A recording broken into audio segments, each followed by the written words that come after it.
We talked about abductive reasoning, the idea that you can look at multiple different observations, plug them in each one into a deductive argument to see if it can show up as the consequent of the same antecedent.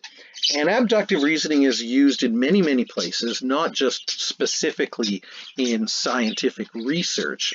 And I'll give you some examples that might make it clear for you. In medical diagnosis here, if any of you watch Grey's Anatomy, is Dr. Karev with a patient. And when a doctor examines a patient, they may say something like this. The patient has fever, vomiting, diarrhea, right lower quadrant pain, and abdominal rigidity. So the abdomen the muscles are very, very taut in the abdomen and resistant to pressure. And from that, the doctor might conclude that the patient has appendicitis. Well, what's really going on inside Dr. Karev's mind as he goes from fever, vomiting, diarrhea, RLQ pain, and abdominal rigidity to appendicitis? What's going on is a series of deductive arguments, and we can put this into if-then format to make it clear.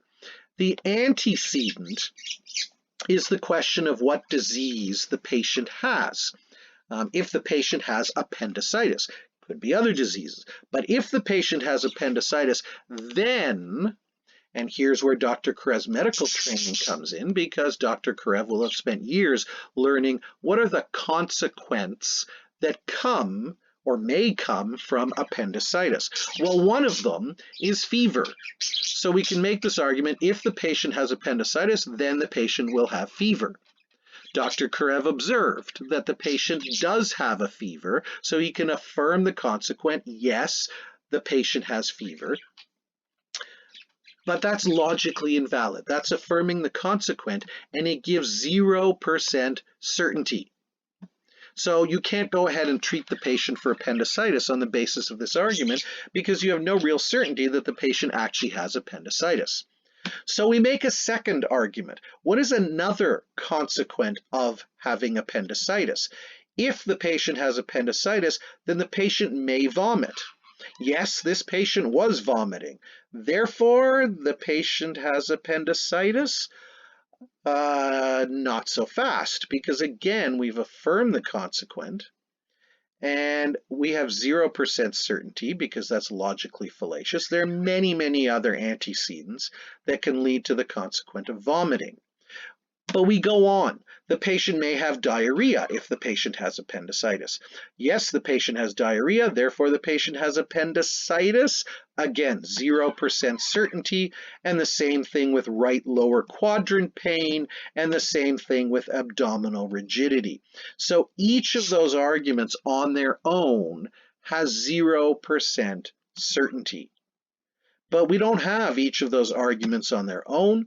We actually have all of those arguments together, each one with 0% certainty. But when you put them together inductively, you can say, yes, the antecedent of appendicitis explains the consequent of fever.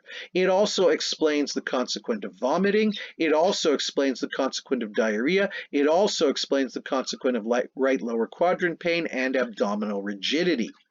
And therefore, from inductive reasoning, you can draw some particular certainty that if appendicitis explained all of these problems, then appendicitis will explain any problems the patient will have, and therefore the patient must have appendicitis.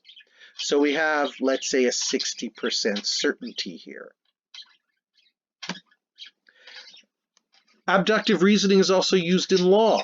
A criminal, when they're taken to trial, is never convicted on the basis of one single piece of evidence.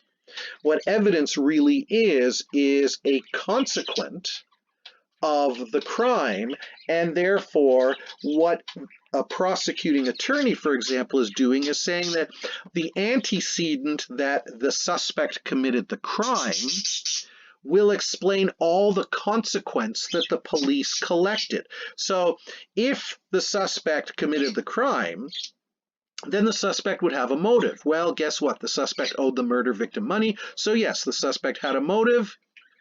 We've affirmed the consequent.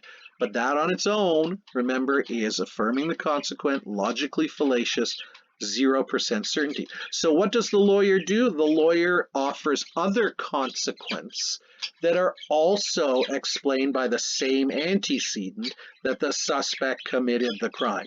If the suspect committed the crime, then the suspect must have been around in the area where the crime was committed. And guess what? We can affirm that because the victim was seen in the area. We have witnesses for that. That's a second deductive argument that, again, on its own, proves nothing. But when you add it up with all the other evidence, you get to a point where you say, we have all of these consequences that all fit with the antecedent, that would all be consequence of the antecedent that the suspect is guilty, and therefore a jury may decide that yes, the argument, the abductive argument, is now strong enough to convict the suspect. And it's important to know that in court cases, suspects are never committed or never convicted beyond a doubt, beyond any doubt, beyond a shadow of a doubt. The term that is used is that the suspect is guilty beyond a reasonable doubt. And this is an acknowledgement that what's being used here is the combination of deductive reasoning, which is limited because we're affirming the consequent, but we combine it with inductive reasoning to produce what we call abductive reasoning, and that gives us then a high degree of certainty in our conclusion. Not 100%, which is why sometimes later on new evidence will overturn a verdict, but it does give us the highest degree of certainty possible.